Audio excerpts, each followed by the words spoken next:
उतारं गुरु बाबा चरण माथे नवा के हो। तोरे भव भव आरती उतारो गुरु बाबा चरण माथे नवा के हो। चरण माथे नवा के बाबा चरण माथे नवा के हो।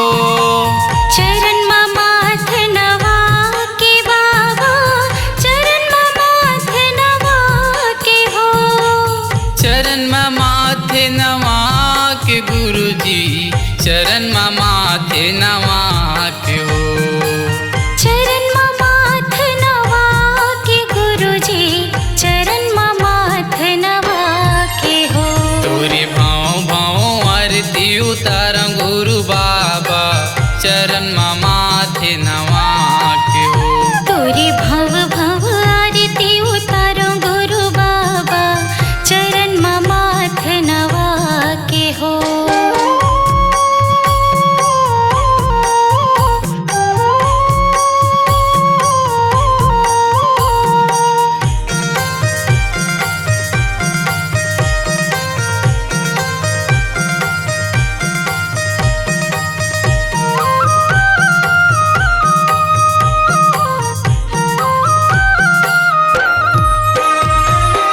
पहली किरण चंदा सूरज बाबा आरती उतार दोनों भैया हो।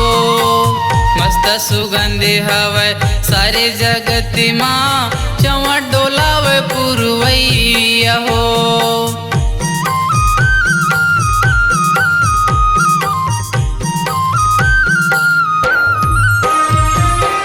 पहली किरण चंदा सूरज बाबा आरती उतारे दोनों भैया हो।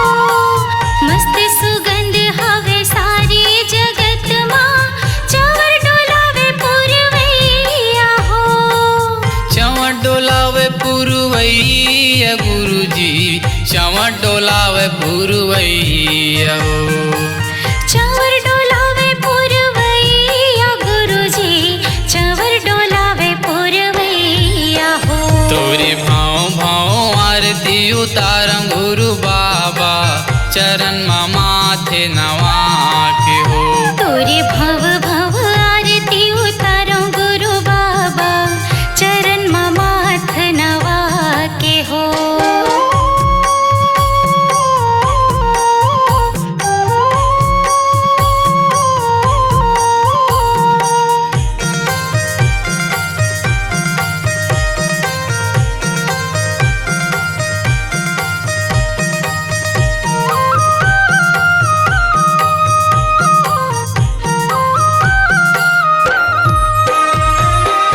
तन करी दिया नामा मन लगे बाती श्रद्धा सुमन सुघर खिल हो।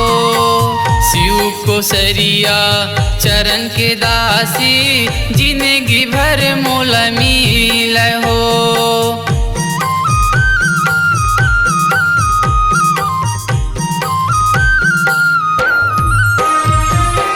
तन कर दिए नामा मन लागे बाती श्रद्धा सुमन सुघर खिल हो।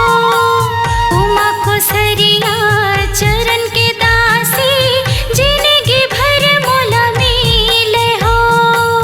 जिंदगी भर मोल मिल गुरुजी जिंदगी भर मोल मिल हो। जिंदगी भर मोला मिल गुरुजी जिंदगी भर मोला मिल हो। तोरे भाव भाव आरती उतारं गुरु बाबा चरण माथे नवा के हो। तोरे भव भव आरती उतारो गुरु बाबा चरण माथे नवा के हो। चरण माथे नवा के बाबा चरण माथे नवा के हो। चरण माथे नवा के बाबा चरण माथे नवा के हो। चरण माथे नवा के गुरुजी चरण माथे नवा के